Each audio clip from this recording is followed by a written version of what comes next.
Welcome to the Tipping Point Show. I'm Jimmy Evans. On today's program, I have a special guest back with me again. Pastor Billy Crone is the senior pastor of Sunrise Bible Church in Las Vegas, Nevada. In addition to being a pastor, he's also a gifted author, conference speaker, and teacher. He's written many books on the end times and produced many documentaries. And today we're going to be talking about his book, Klaus Schwab, The Third Reich. Billy, it's an honor to have you here. Hey, thank you, Jimmy. Great to be on. Well, you always kind of blow our minds. And so, at the prophecy conference, you had everybody, just kind of wowing. But you get into this information, which I personally find is just intriguing. Yeah. We're going to talk about Klaus Schwab because, a lot of people have heard about him, the World Economic Forum, that these are bad people. Yeah. I mean, from any perspective you want to look at it, that these are bad people, but they're end times people. Right. So let's just start with him. Who is he? What are his family connections? Klaus Schwab, of course, is he's the founder and the CEO of the World Economic Forum. Right. People have probably heard about that as well, the World Economic Forum. A lot of the global elites and politicians and world leaders join him every year for his meetings in Davos, Switzerland. And but people don't realize what he's up to, and they certainly don't understand his background. If people are, he's pretty much in the media, but they don't know the background. They'll notice that when they see him, they're going like, this guy almost looks like, Dr. Evil or something. All he's missing is a cat. He really does. But if you trace the trail of this guy, he really is up to evil, and frankly, he could be called Dr. Evil, and I'm not joking on that, because if you trace the trail, he speaks with a German accent for a reason. I say the only thing that he's missing is not a cat. The only thing he's missing is a swastika and SS on there. Wow. And that might seem harsh, but that's why we say Klaus Schwab in the Third Reich. If you trace the trail, and by the way, you're going like, well, how come we haven't heard this connection with Klaus Schwab and dare I say with Hitler? It's because the internet has done a very good job of scrubbing it. And so you got to really dig deep to find it, and we did.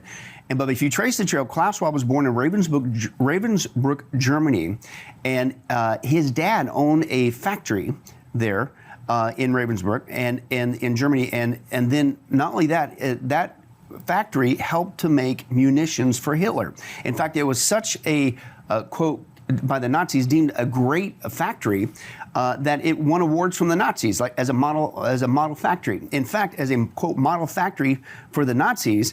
And this is Klaus Schwab's dad, Eugene, and they not only made armaments, but they used slave labor, wow. Including POWs, in which you look at it, and that adds a little bit of a historical context, I believe, to Klaus Schwab, now infamous phrase that people kind of laugh at, but he's deadly serious about this, that his goal is to bring to the planet, you'll own nothing and be happy.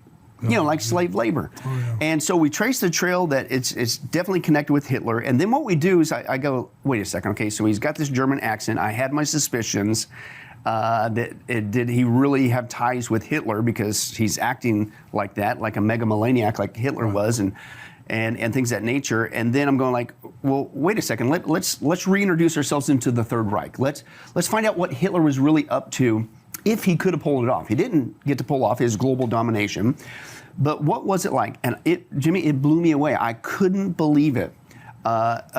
Hitler, basically, he came at a time of crisis, an economic crisis. He rose out of that crisis. Hitler, believe it or not, then proceeded to, out of that crisis, take control of the government, the schools, the media, the entertainment at that time, which was movies and radio. Okay, he took over the medical industry. He took over the science industry, again, the education, all of it. He took over the transportation industry.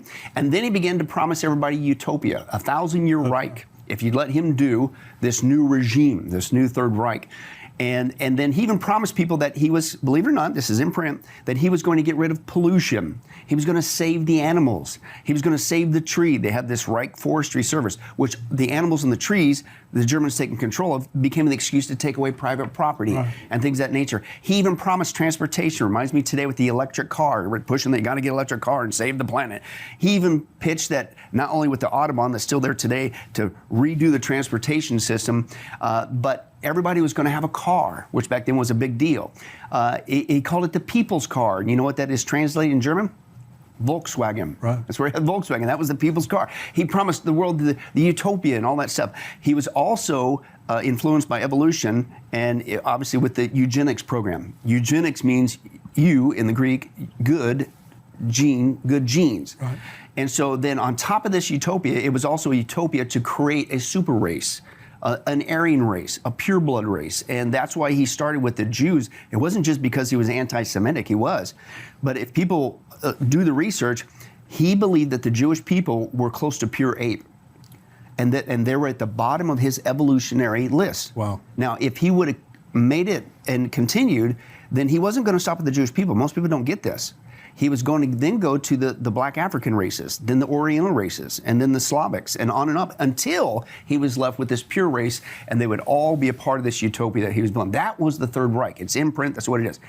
Now, if your listeners and viewers are paying attention, all that I just described, if you do the research, is exactly what Klaus Schwab is bringing to the planet.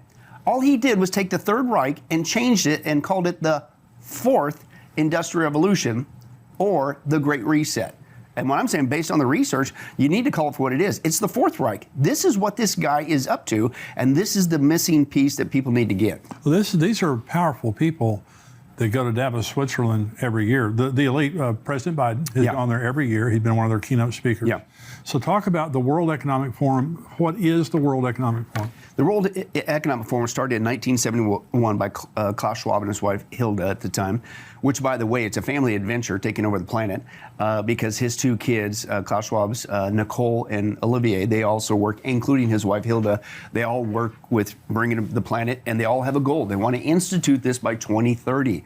I just got back from Europe. I was in Ireland, Scotland, Italy, speaking over there, and over there in the airports, over there, it's 2030. It's the big date. It's being advertised everywhere. Wow. This is the time when the planet's going to be reset. It's going to be wonderful. So the propaganda's out there. This is their goal. But they're out there working, and it isn't just themselves. Since 1971, the World Economic Forum is basically not just a think tank, but it has been a means of which to poll in and groom and create the new world leaders who will go along with this agenda to basically take over the planet and usher in really what's called, should be called the Fourth Reich.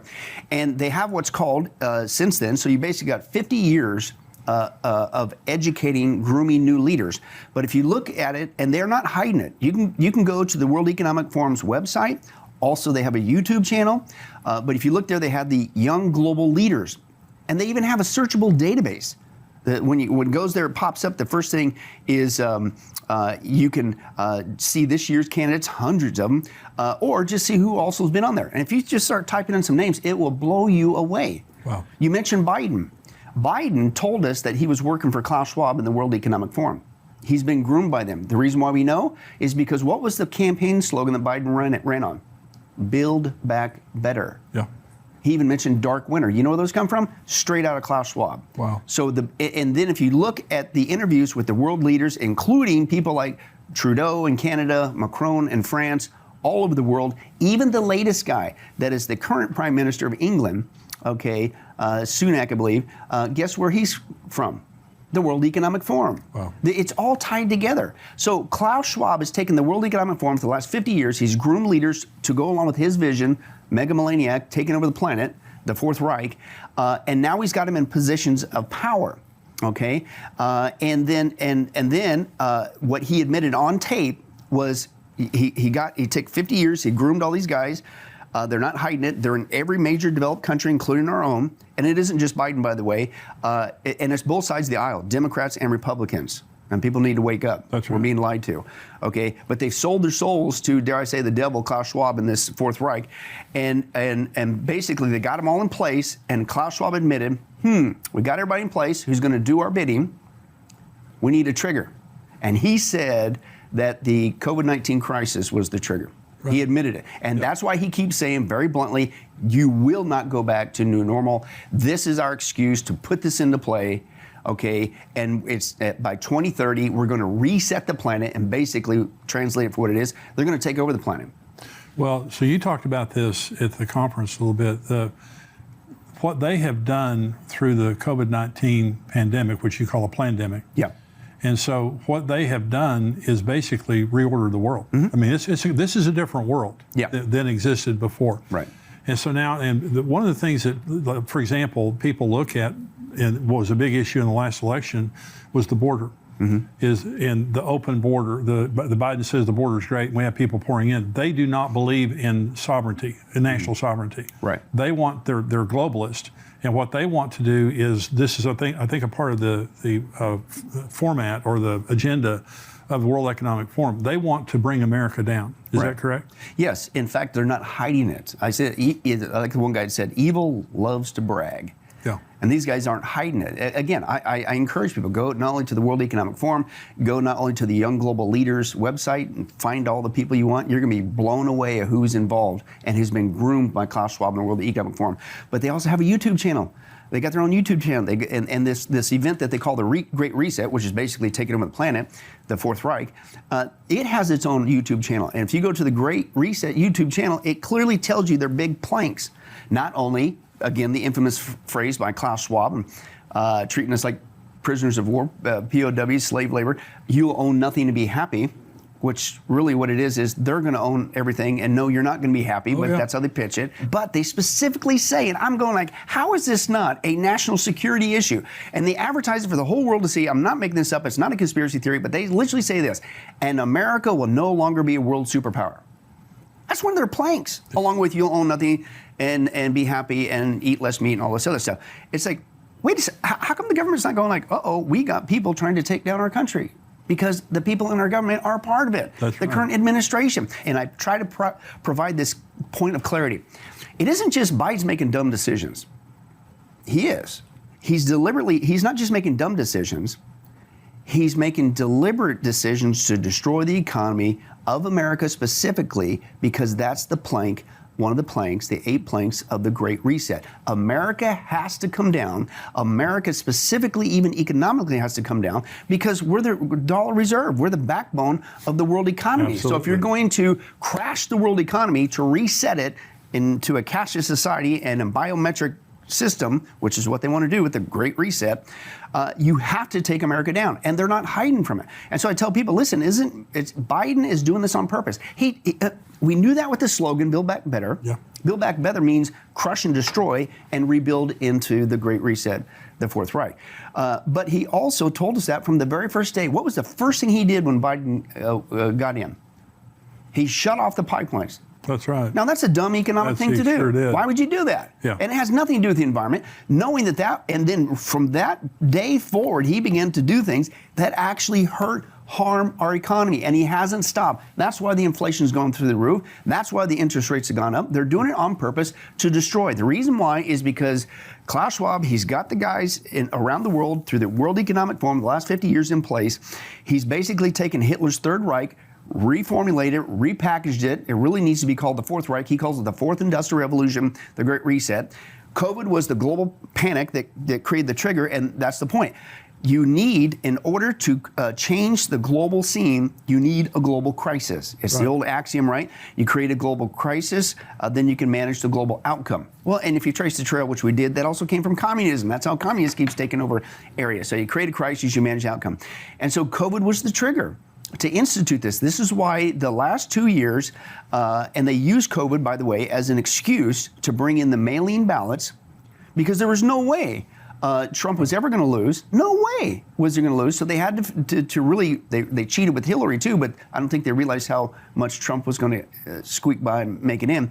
But they had to really pick up the cheat. So COVID not only became the trigger to create a crisis, to begin to hurt the world's economies and America and for other reasons, but it brought in the excuse for the mail-in ballot. They had to get Trump out, who was a nationalist, who was making decisions that was making our economy absolutely free, independent. We were, for the first time, we were energy independent. You can't have that if you want to crash the world's economy. So there was a multitude of reasons for the COVID thing. One of them was to bring in the mail-in ballot because you had to get Trump out. They got their man in. We know he's the man because the Build Back Better, and every decision he's made from day one is to do the bidding of Klaus Schwab, is to purposely destroy the economy of the United States.